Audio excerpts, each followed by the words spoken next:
Hey, what's up world? Santi Speaks here, and there's a good story for you.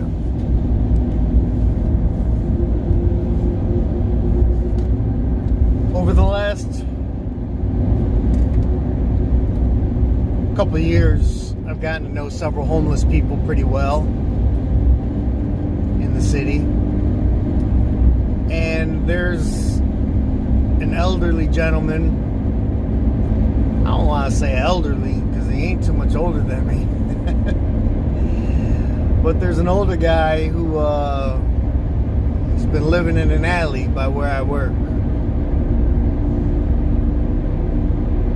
Sleeping in cardboard boxes, in the rain, in the snow, in the blistering heat. His name's John. And since like day one, I took recognition to him. I recognized him. I like to recognize the ones that I don't see demons all over.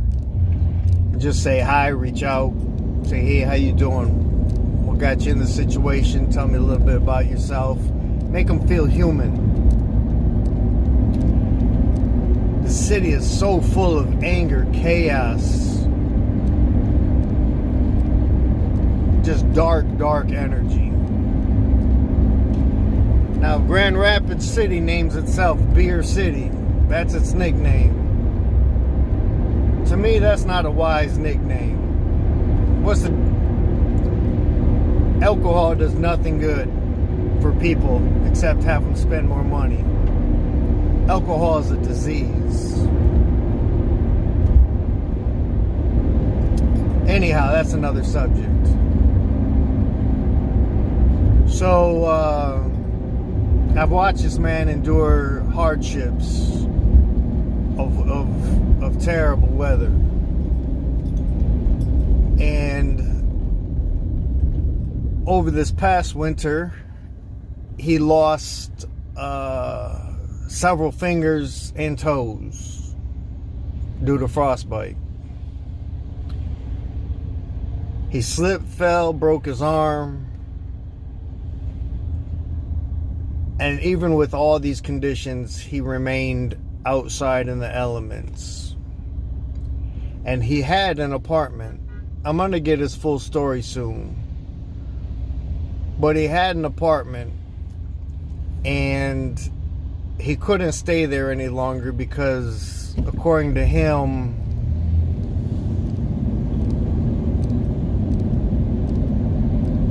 the toxic alley was more suitable. Less drugs, alcohol, violence. He said he just couldn't deal with that anymore. And he's a good, true-to-heart guy. So I've been taking care of him. I've fed him. I've brought him stuff quite often. You know, buy him food, take him food, bring him clothes. All right, so that's the beginning of the story. So me personally,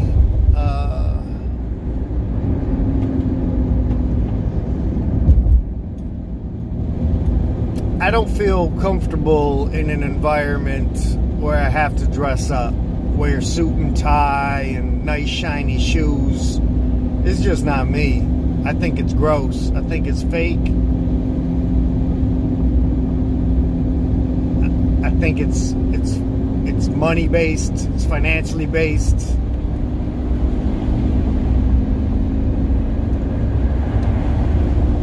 It's all show. It tells a wrong story, I think. And so like I don't like shopping. I do not like shopping at all. It gives me anxiety. I don't like to spend money because I know that whatever I buy, I'm paying 300 times over the value of it, and it's probably made with slave labor. So I buy a new pair of shoes. My foot's probably going to go through the shoe before I buy a new pair of shoes. That's just me. And then I go to thrift first. I always go to thrift first and see if I can find, but I wear between 9 and 9.5 depending on the shoe, and it's not too often I can find that size. My size is hard to find. But with my job, I've got to buy, I now have to buy a pair of shoes about every year, a new pair of shoes, because I wear them out. And last week, well, for about the last 3 weeks, I've been saying, man, I need some new shoes. I need some new shoes. Wore through these. They've been through the trenches. And so I made it part of my plan on my day off. I'm going to go and get some new shoes. I went to thrift, nothing. Went to another thrift, nothing. Went to the local grocery store here in Michigan. It's called Meijer. They sell clothing too. Tried on like 10 pair of $70. I was struggling right there, and nothing fit right. Not that would let me walk properly at work. And so I ended up going to this other place called Wolverine, hit the clearance, and found a $35 pair of shoes, maybe $40. And they were good, they were solid, they were golden. So I bought them, and I was happy. Brand new pair of shoes for me. That was last week. It took me about 2 hours, and I found a pair of shoes. Overall, 4 stores, 2 hours. Like I said, I don't like to browse the racks, try them on, look at myself in the mirror, think about how other people will see me. I don't care about all that. But it felt right. It felt like it would work well. It was comfortable, so I got it. Plus, we have our wedding anniversary. Well, one of the other reasons that I had to buy it is because we got our wedding anniversary coming up, 20 years. And we're going to go out to dinner. We never do anything for our anniversary. And I got reservations at a restaurant, and I could not wear my beat up, stained, filthy work shoes to the anniversary. I got to represent a little bit. So that was the other reason. To get a new pair of shoes. I haven't worn them yet. I've had them a week and I haven't worn them yet. Probably gonna save them for the anniversary dinner. I'm not that humble of a person, so don't get me wrong. I just don't really care what I'm putting on my feet too much or on my body, as long as it works. Anyway, yesterday I'm at work. It's hotter than hot. It's like 94 degrees, pouring rain. The humidity's crazy. And I'm washing down one of the bays. Sweating bullets. And my guy comes up and he's like, hey! That's how he gets your attention. He just yells at you. Hey! Hey! I turn around and there he is in the middle of the bay. No shoes on. So I walk backwards. He ain't coming to me. So I walk backwards over to him. I said, what's up, man? And he says, somebody stole my shoes while I was sleeping. Now, mind you, he got his toes cut off and they're still in stitches. And he's got a lot of wounds and infections in his feet. And I'm like, man, I'm sorry to hear that. What can I do for you? And I'm thinking, man, I help this guy. This is what goes through my mind first. Man, I help this guy all the time. What am I going to do now? I'm at work. I can't do it. I'm locked, you know? I don't get paid till next week. And he says, I don't know, my feet hurt. I need shoes. So I thought, all right, I can give you my shoes. I can go shoeless for the rest of the day, but I'll probably get fired or something. I can't risk that. And so I thought, well, I can go drive to another shop. I got some rain gear. I can give it some rain boots. I can give him my shoes. So I said, what size shoe do you wear? He says 11. I said, man, I'm a 9. I said, but I'll give you my shoes, man. I said, I can wear some rain boots for the rest of the day. I got 3 hours left of my day. I can wear these rain boots. And he says, all right. So I go over there, get them, bring them back, put them on my feet, give him my shoes. I sprayed him with Lysol first. You know, he's got open wounds on his feet. And I said, well, I ain't got no socks and mine are soaking wet. He says, no, the shoes will be fine. And, but they don't even fit. Half of his feet are hanging out. And I said, all right, well, I gave him my shoes. And then I had a tarp in my truck. So I went back to the truck, got a tarp out. I said, hey, man, you can have this tarp. It's brand new. It's not very big, 6x8. He's about a 6'2" tall man.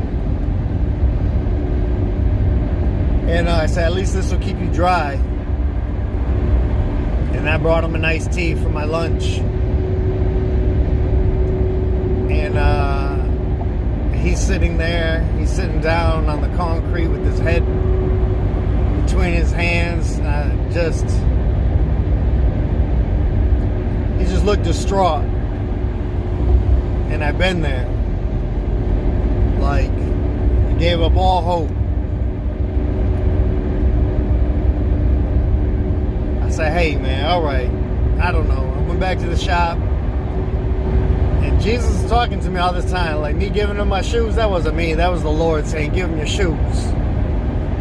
That wasn't me. But I listened. So I went back to the shop, about to eat my sandwich, have my lunch. And Jesus said, use your lunch break and go to Thrift and buy this man some shoes. So I immediately got up, left my lunch, and said, hey, man, if I go to Thrift, you want me to get you some shoes? Yep. What kind? I said, would you rather have a tennis shoe, a slip-on? Like, what? Because your feet are, like, beat up. He says, some tennis shoes of some kind. I said, all right. So I called a friend of mine and said, hey, instead of doing lunch today, my man got robbed of his shoes. He needs some shoes. You want to go to Thrift with me and help him out? This guy says, yeah, for sure. So instead of eating for the day, we go to Thrift. It's only like 2 blocks away. It's not far. But put it on credit. And bought my man some shoes. The shoes said $8 for some sneakers. And when I went up to the register, they rang up for $4. So I was like, man, that's getting better. I took him back and I gave him the shoes. And he says, man, I really need some money. Do you have any money? I need $10. And I didn't have any cash, but I knew I had a roll of quarters in my car that had been sitting there, I don't know, for several years. I used to use it for parking meters. And so I said, yeah, I can get you some money, but it's a roll of quarters. He said, I don't care, man. I need this money I got to get something. Now, I figured he needed a bottle. I don't know. I didn't ask him. I'm pretty sure he doesn't drink. But I'm pretty sure that he was just in a terrible, terrible, terrible place. So I went and got him the money and went back and gave it to him. He looked at me and said, man, don't take this wrong. You know, he's got to put his street wisdom in there. He says, man, I love you like a friend. He says, you don't know how much this did for me today. You made my day. You made my week. He said, I don't know what I'd do without you, brother. And I said, I don't know what I would do without you either, my friend. And that was it. But it was a pretty good feeling on both ends. I was able to give, he was able to receive, and my giving was through what God told me to do, not just me being too caught up with, oh, it's my lunchtime. I can't help this, man. I got to eat today. I eat every day, and I get paid next week. So I know I've got income coming in. And he gave me my 9s back, my size 9s. And he got the size 11s. I got a couple pictures of them. Hopefully, maybe I'll try and put them into the into this video somewhere. But that's it. I just wanted to share that. And it's not kudos to me. It's kudos to the Lord. Listen to what He's saying. Listen to what God's telling you. There's so many people out there that are hurting. There's so many people out there that just need a little bit of love. And if you can give that, you can change the world.